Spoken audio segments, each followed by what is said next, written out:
Along a 40-kilometre front in northern France between the Somme and Ancre rivers, nearly 120,000 British soldiers wait in their trenches.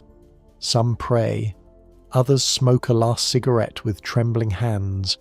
Many simply stare straight ahead, toward no man's land, toward the German trenches 200-300 metres away, trying not to think about what is coming.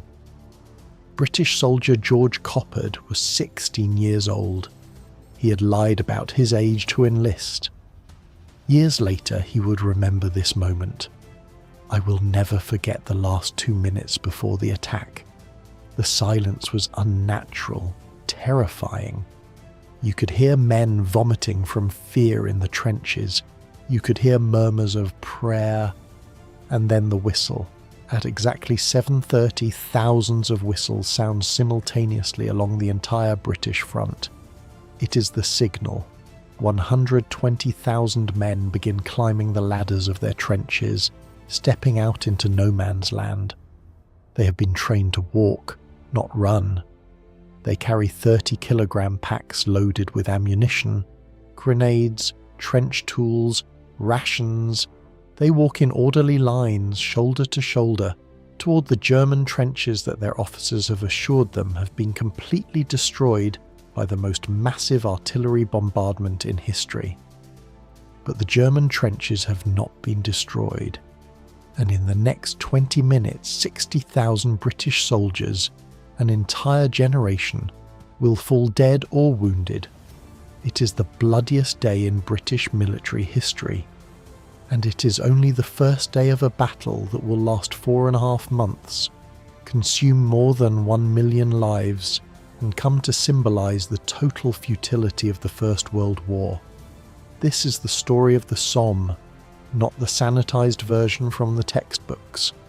The real version, the version of mud, blood and madness. The story of ordinary men fed into an industrial slaughterhouse that would turn pastoral French fields into a lunar landscape of craters, barbed wire and unburied corpses. Welcome to hell on earth. Welcome to the Somme. The preparatory bombardment had begun 7 days earlier, on June 24th, 1916. For a full week, 1,500 British guns fired 1.5 million shells against German positions. The noise was so loud it could be heard in London, 300 kilometres away. The earth itself trembled constantly as if suffering convulsions. The sky above the Somme was perpetually darkened by the smoke of the explosions. It was the most intense artillery bombardment in history up to that point, designed to completely destroy the German defences, to pulverise their trenches, to make the infantry advance, in the words of the British High Command, little more than a walk to occupy destroyed enemy positions. But there was a fundamental problem that the British planners had not adequately anticipated. The Germans, after 2 years defending this sector, had built deep underground shelters, some more than 12 metres below ground, with reinforced concrete walls. When the bombardment began, most of the German garrison simply descended into these shelters and waited. They waited for 7 days in the damp darkness, breathing stale air, listening to the world above being torn apart. But they survived, and when the bombardment ceased at 7:28 in the morning of July 1st, they emerged quickly, dragged their Maxim machine guns to their firing positions, and waited.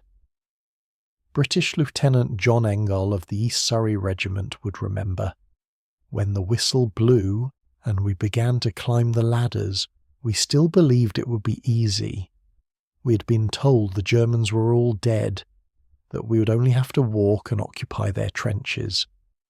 That belief lasted exactly 30 seconds.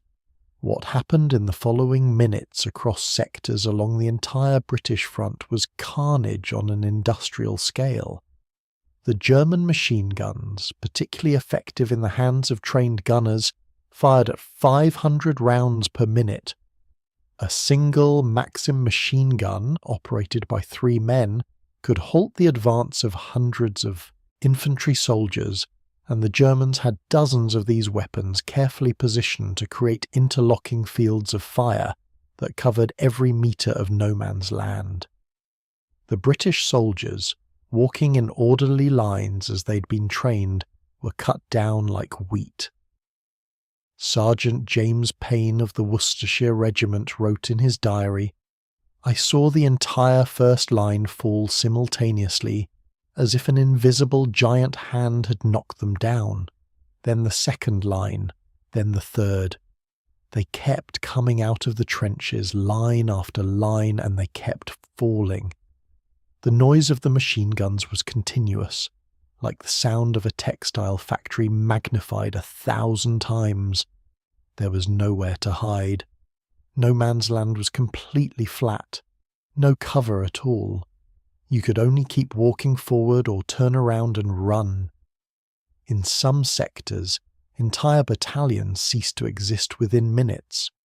The Newfoundland Regiment attacked at Beaumont Hamel with 800 men. 26 minutes later, only 68 could still walk. 732 men dead or wounded in less than half an hour. The field in front of their trenches was literally covered with bodies piled so densely that in some places they formed mounds. Private William Slater of the Yorkshire Regiment wrote, "When it finally grew dark, and I dared to raise my head, I looked back toward our trenches. Between the trenches and my current position, perhaps 100 metres, I counted more than 200 bodies, and that was only the small section I could see. The wounded were screaming. The sound was inhuman, like animals being slaughtered. All night that sound.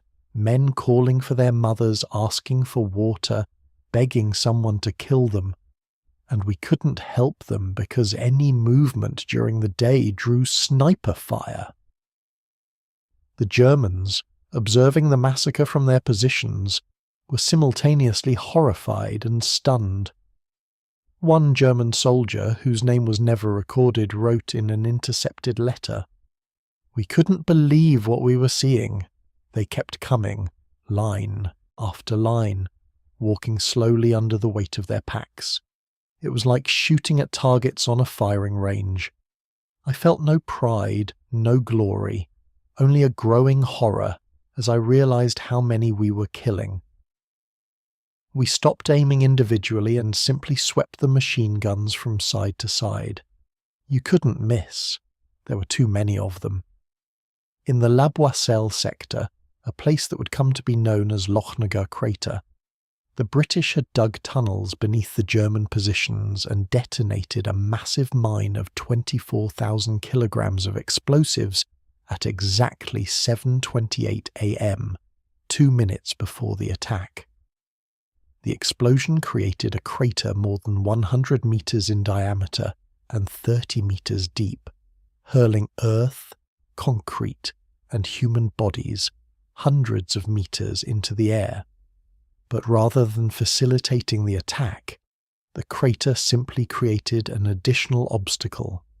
British troops trying to go around it were channeled into predetermined kill zones where German machine guns were waiting for them.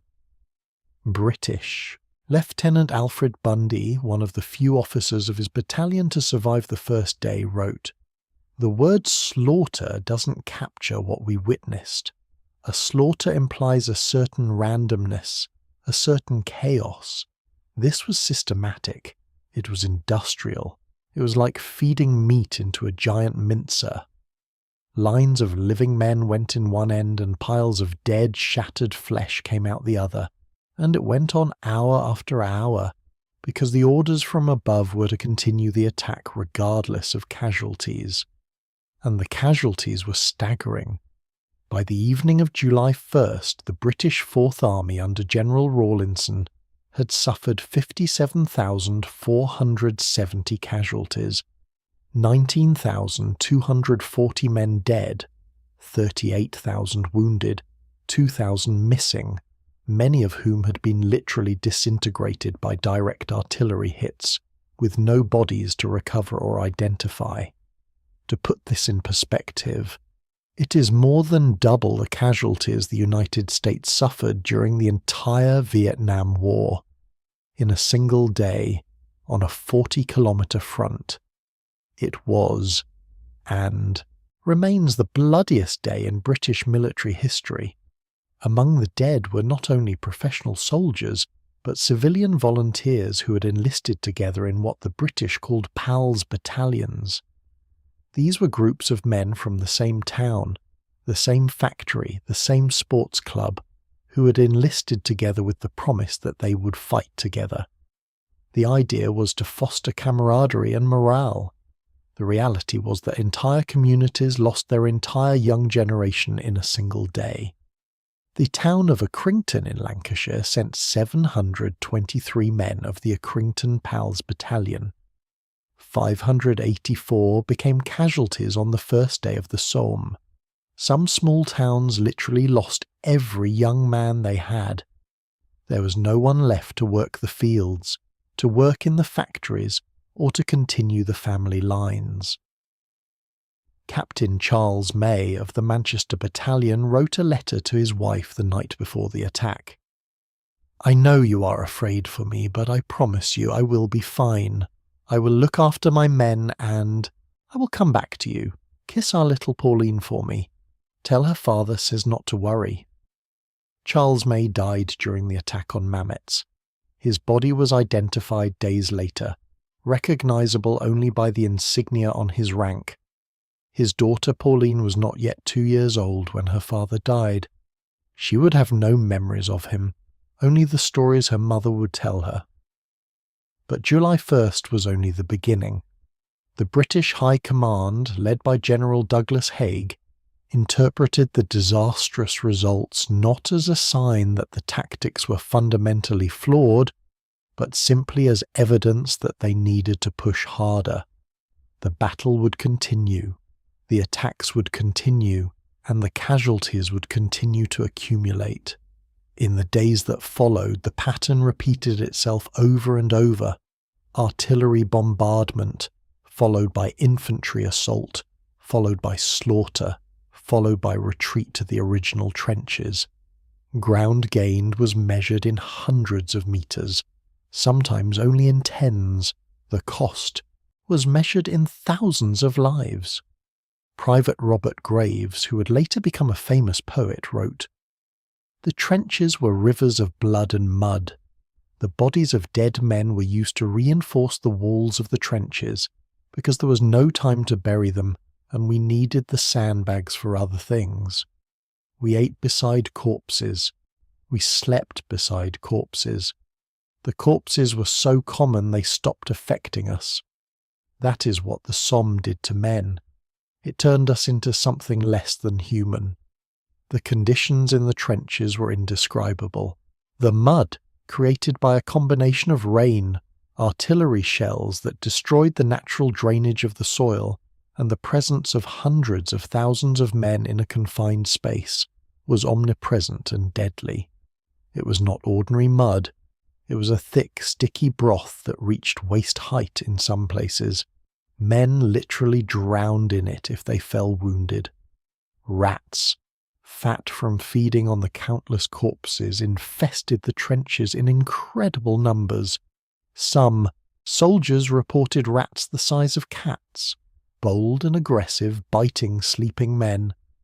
Sergeant Harry Patch, who lived to the age of 111 and became one of the last surviving veterans of the First World War, would remember the Somme as pure butchery. The people making the decisions had no idea what they were doing. They sent men to die for pieces of mud that had no strategic value whatsoever. The worst part wasn't dying. The worst part was being wounded and unable to move, lying in the mud for hours, sometimes days, waiting for help that might never come. I have heard men beg for someone to kill them to end their agony. I have seen things no human being should ever see. As July turned to August and August to September, the battle became a mechanical cycle of death. The Germans, although suffering significant casualties from constant British bombardment and infantry attacks, held their positions with remarkable tenacity. Their defensive advantage was immense. They could see every British attack preparation. They could ready their machine guns. They could call artillery down on troop concentrations. Every British attack was predictable, telegraphed by artillery preparations that warned the defenders of what was coming.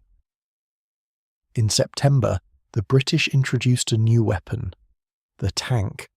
The first Mark I tanks appeared on the battlefield, heavy metal monsters designed to cross trenches and barbed wire, immune to machine gun fire. They were primitive, slow, prone to mechanical breakdown, and their crews suffered terribly from the heat, the exhaust fumes, and the noise inside the metal compartments. But they were effective. The tanks that managed to function correctly terrorized German troops who had never seen anything like them. Some Germans fled at the sight of these mechanical beasts advancing toward them, but there were too few tanks, and too many broke down before reaching the German lines. Of the 49 tanks committed to the first tank operation in history, only 9 actually participated in combat. The rest became stuck, broke down, or were destroyed by German artillery. The tactical impact was limited. The psychological impact, on both Germans and British alike, was enormous. Mechanized warfare had been born. As October arrived and the weather worsened, conditions on the Somme became even more infernal. The autumn rains transformed the battlefield into a swamp. Men and horses literally drowned in the mud. Private Edwin Campion Vaughan wrote, "I watched a man sink slowly into the liquid mud while his comrades desperately tried to pull him out. They grabbed him by the arms and pulled, but the mud was like quicksand. Finally, his arms were dislocated from his shoulders by the tension. His screams were inhuman. They had to let him go. He sank slowly, still screaming, until the mud covered his mouth, then his nose, then his eyes. It took 5 minutes. 5 minutes of pure horror while a man drowned in mud in front of us, and there was nothing we could do." By November 1916, the Battle of the Somme had continued for more than 4 months. 4 months of constant bombardment, daily attacks, endless casualties, and territorially, what had been gained? The British and French had advanced approximately 12 kilometres at their deepest point. 12 kilometres. To put that in perspective, a man in reasonable physical condition could walk that distance in 2.5 hours. That was the territory gained after 4.5 months of the most intense slaughter the world had seen up to that point. The human cost was incomprehensible. The total casualties of the Battle of the Somme will never be known with precision because the records, particularly on the German side, were incomplete. Estimates vary, but the most widely accepted figures are approximately 621,000 Allied casualties and 465,000 German casualties. More than 1 million men dead, wounded, captured, or missing. An entire generation of young Europeans destroyed in a piece of land the size of a medium-sized city. Lieutenant Edmund Blunden, who survived the Somme but was psychologically scarred for the rest of his life, wrote years afterward, "When people ask me about the Somme, I don't know how to answer. How do you explain hell to someone who's never been there? How do you describe the smell of thousands of corpses rotting in the sun? How do you explain what it feels like to walk on ground that is literally made of fragments of human bodies mixed with mud? In some places the mud was red, completely saturated with blood. In other places you found pieces of men, an arm here, a leg there. sometimes just a head staring up at you with dead eyes, and you had to keep going. You had to act as if it were normal. The wounds men suffered at the Somme were particularly horrific. Artillery shell fragments tore bodies apart in ways surgeons had never seen before. Men survived wounds that should have been fatal only to face lives of constant agony. Private Harold Chapin wrote to his wife, "Yesterday I helped carry a man to the aid station. He had both legs blown off by a shell. Where his legs should have been, there were only bloody rags of flesh, but he was conscious, completely conscious. He kept asking if his legs were all right. We didn't have the heart to tell him the truth. He died at the aid station before they could do anything for him. It was a mercy." The field hospitals behind the lines were scenes of nightmare. Surgeons operated without stopping for days, amputating shattered limbs, desperately trying to save lives. But their supplies were limited, their tools were primitive by modern standards, and the volume of wounded was simply overwhelming. Nurse Vera Britton, who worked in a hospital near the Somme, wrote, "The wounds we saw defied description. Men with their faces completely destroyed. No jaws, no noses, only bleeding cavities where their features should have been. Men with their stomachs torn open, their intestines exposed. Men burned so severely by flamethrowers that their skin had melted. And the smell of gangrene, of rotting flesh, of blood and excrement, that smell never leaves you. Decades later, I still smell it in my nightmares." But the physical wounds, as horrible as they were not the only scars the Somme left behind. The psychological trauma, what they called shell shock at the time, but what we now recognise as post-traumatic stress disorder, affected tens of thousands of soldiers. Men who had been perfectly normal before the battle became trembling shadows, unable to function, jumping at any loud noise, having nightmares every night, constantly reliving the horrors they had witnessed. Private Wilfred Owen, who had become one of the most famous war poets before his own death in 1918, wrote about these men. "We know them, the men with dead eyes and hands that tremble constantly, the men who cannot sleep without seeing piles of corpses when they close their eyes, the men who cry for no reason, who scream without provocation. The war has broken them inside in ways no surgery can fix, and society looks at them with contempt, calls them cowards, when in reality they are the bravest of all, because they have looked into the abyss and the abyss looked back."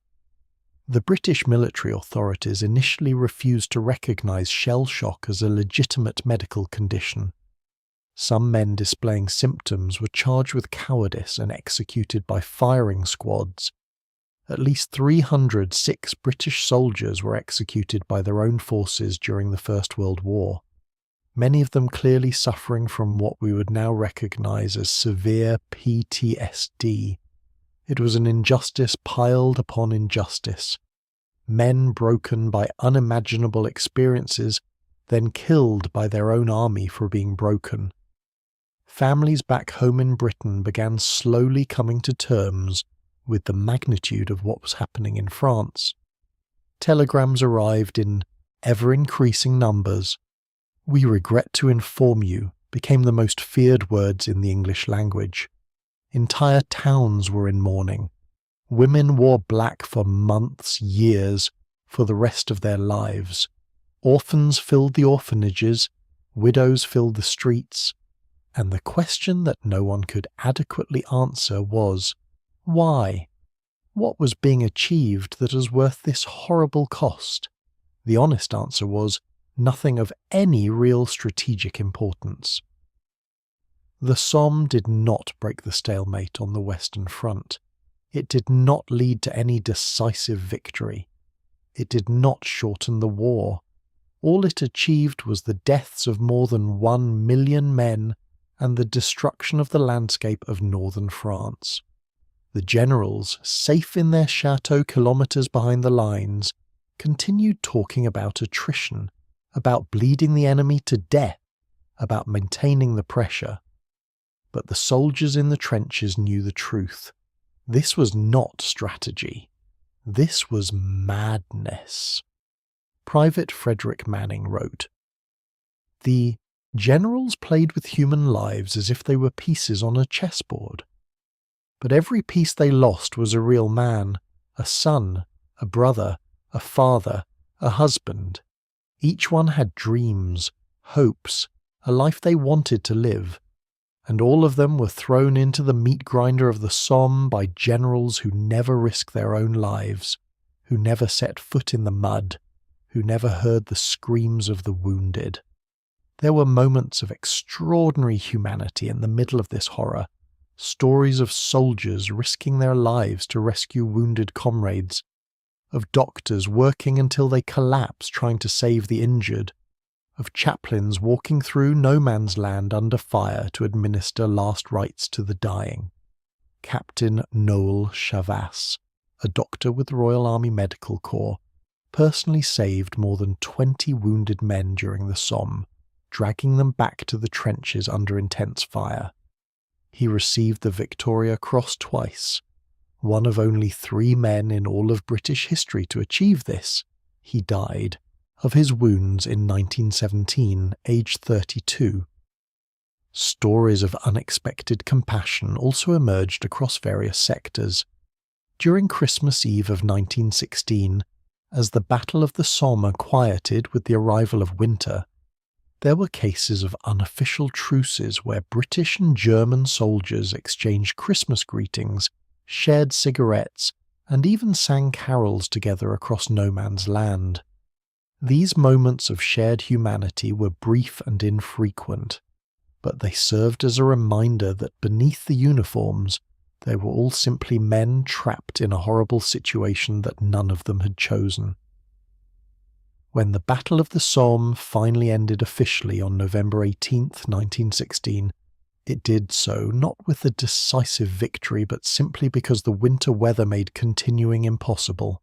The battlefield froze, the trenches filled with snow, and both sides, exhausted, bleeding, broken, withdrew to defensive positions for the winter. What had been achieved? Tactically, almost nothing. The front lines had changed only marginally. Strategically, the German army had been severely damaged but not destroyed. They would continue fighting for almost 2 more years. Morally, the Somme represented a turning point.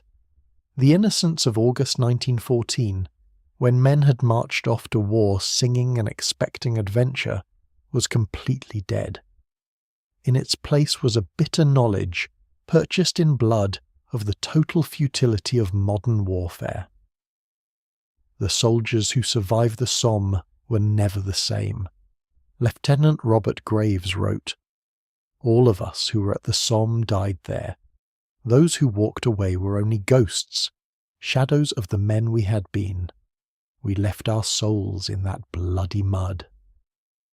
The poet and soldier Siegfried Sassoon, who was wounded at the Somme, would eventually write some of the most powerful anti-war verse in English literature, openly condemning the generals who had wasted so many lives. Future generations would struggle to comprehend the Somme. How could rational men continue such slaughter for months, when it was obvious it was achieving nothing? The answer lies in the rigidity of military thinking, in the inability of generals raised in the 19th century to adapt to the realities of 20th century warfare, and in the terrible logic of the stalemate, where retreating seemed to admit that all the previous deaths had been for nothing. Field Marshal Douglas Haig, commander of the British forces during the Somme, never admitted that the battle had been anything less than a success. In his memoirs he wrote that the Somme had exhausted the German army and had been a necessary step toward eventual victory. Historians have been less charitable. Many consider Haig one of the worst military commanders in history, a man who persisted in obviously failing tactics because he could imagine no alternatives, whose arrogance and distance from the realities of the front cost hundreds of thousands of lives. Today, more than a century later, the Somme remains in the collective memory as a symbol of everything that was wrong with the First World War. The cemeteries that dot the region, with their endless rows of white headstones, testify to the cost. The Thiepval Memorial, the British memorial to the missing of the Somme, bears the names of more than 72,000 men whose bodies were never found or identified. 72,000 simply gone, erased from existence by the violence of industrial warfare. The last words must belong to those who were there. Private Harry Fellows wrote in his diary the night after the battle finally ended, "I survived the Somme, but a part of me died there. I saw things no man should see. I did things no man should have to do. I lost friends closer than brothers, and all of it for a few kilometres of bloody mud that meant nothing. If there is a God, he must have wept at what we did to each other in that cursed place." The Somme was not a battle, it was the death of humanity,